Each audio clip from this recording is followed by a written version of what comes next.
in whom I breathe, they are superior to you. There is no question of that. They will not prostrate before you. Even if they make mistake, they will turn back to me. You can't take them away permanently from me. Now, after this, the order of living in Jannah and not going to the shajar follows this. So, let us read from the Holy Quran. In this context, what is the meaning of shajar as it appears logically?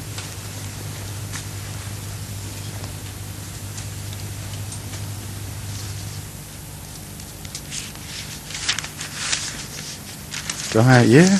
Yes.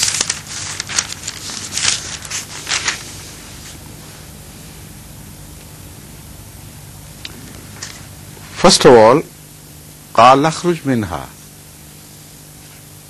مذءوما مدحورا لمن تبعك منهم لأملأن جهنم منكم أجمعين. God said to him, get out hence, despised and banished. Just vanish from here.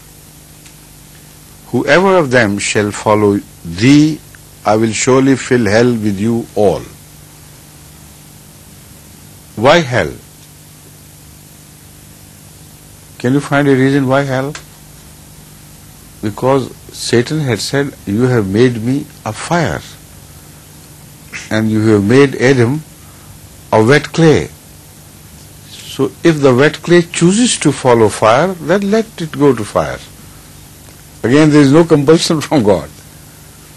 When you worship fire, when you choose your master as the one made by fire, so fire has to be your Lord. It's your own choice. God had not made you to be sent to fire. You have chosen the path yourself. So this is why the Holy Quran says, all right, then hell would be the abode of you and all those who have chosen to follow you. But as far as Adam is concerned, here, now listen. وَيَا آدَمُ اسْكُنْ أَنْتَ وَزَوْجُكَ الْجَنَّةَ. Already they are husband and wife. Where is the sin involved? As far as Adam is concerned, he said, oh Adam, listen to me. You live, you and your wife, in this Jannah. فَكُلَا مِنْ حَيْثُ شِئْتُمَا. Eat from whatever you please. وَلَا تَقْرَبَا هَذِهِ الشَّجَرَةَ. Don't get near this shajara.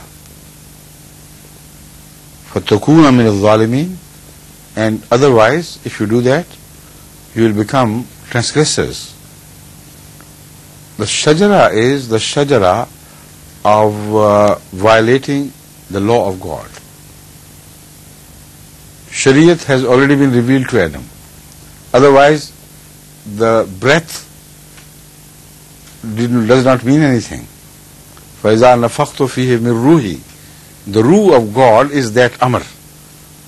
Because يَسَلُونَكَ عَنِ الرُّوحِ قُلْ الرُّوحُ مِنْ أَمْرِ رَبِّي.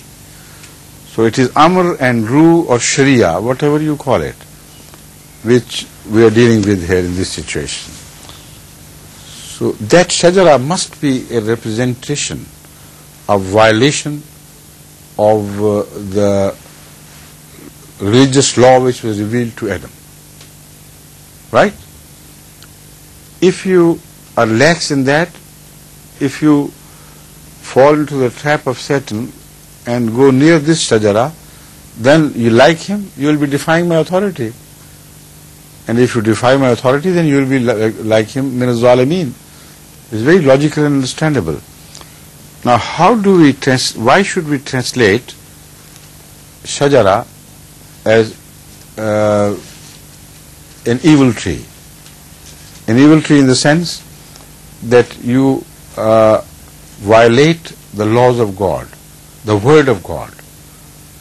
This has already been explained in the Holy Quran in such clear terms that leave no doubt for us that this translation and interpretation is correct.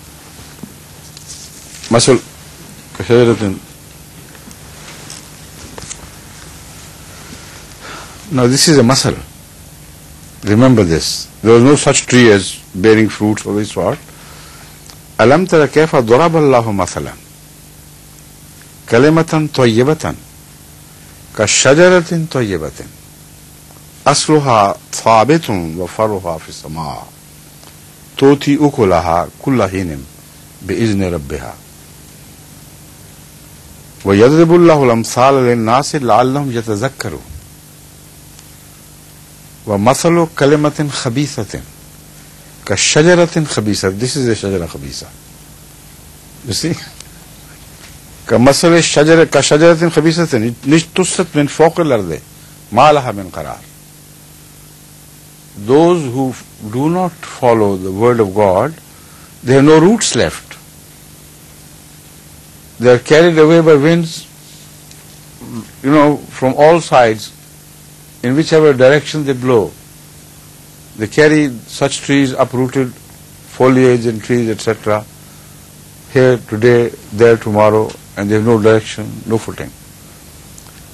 While about the Shajara Tayyiba is also Kalam, because it says Kalimatan Tayyiba. It's the word of God. It is deeply rooted.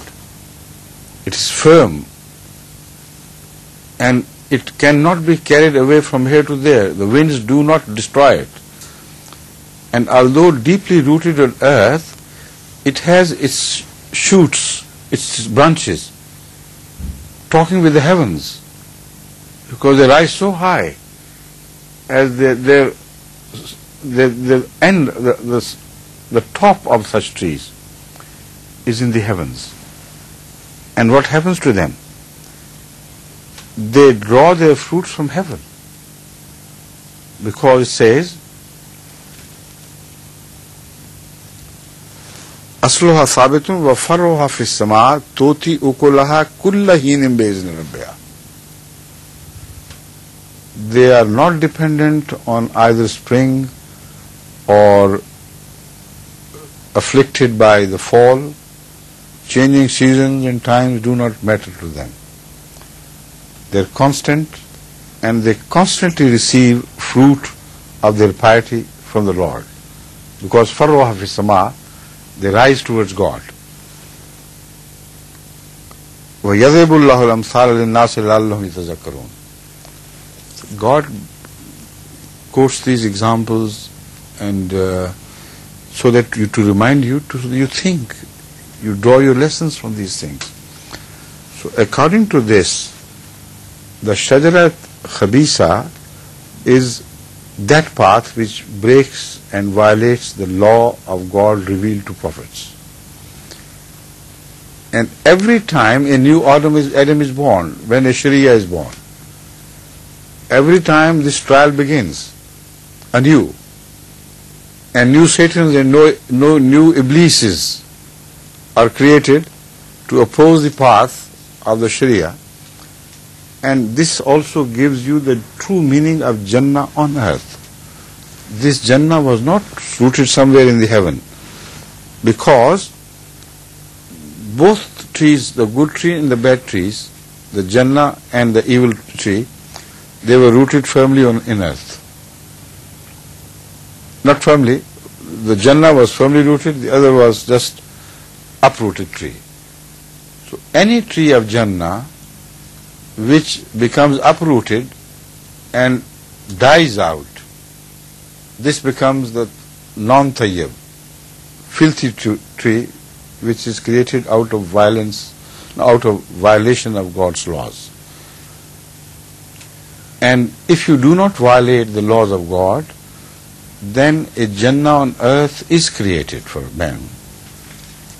The moment you begin to violate His laws, the same you are turned out of the Jannah means that instead of living in a Jannah, you begin to see that you are living in a hell. So man creates his own Jannah here on earth by following the teachings of Allah, and by defying the same teachings, he creates hell for himself. So he no longer lives in that Jannah. So it is the movement from one state of affairs to another state of affairs. Now, although Adam was forgiven by God, because when he committed